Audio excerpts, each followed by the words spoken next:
Hello అండి, నేనైతే ఈరోజు నైట్ డిన్నర్కి నేను నీరు దోశ పోస్తున్నాను. నీరు దోశ అంటే కొత్తిమీర, అల్లము, జీలకర్ర, సాల్ట్ కొంచెం వేసుకొని, కొంచెం వాటర్ ఎక్కువ పోసుకొని పలుసగా చేసుకొని దోశ వేసుకుంటే చాలా బాగుంటుంది. క్యారెట్ కూడా వేసుకోవచ్చు, చాలా సూపర్గా ఉంటుంది. క్యారెట్ కూడా మీకు కావాలంటే వేసుకోండి. ఇప్పుడైతే నేను దోశ వేస్తాను, ఎలా వస్తుందో చూద్దాము.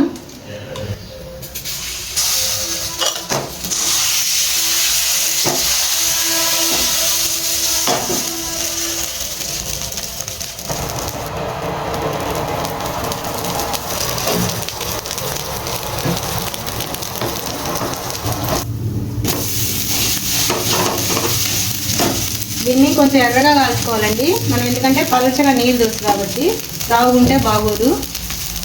దీని మీద కొంచెం లైట్గా శనగలు పొడి వేసుకుంటే చాలా టేస్ట్ ఉంటుంది.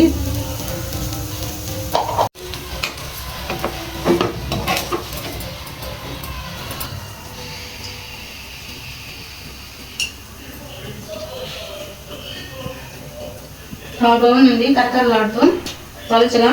తప్పకుండా ట్రై చేయండి మీరు కూడా.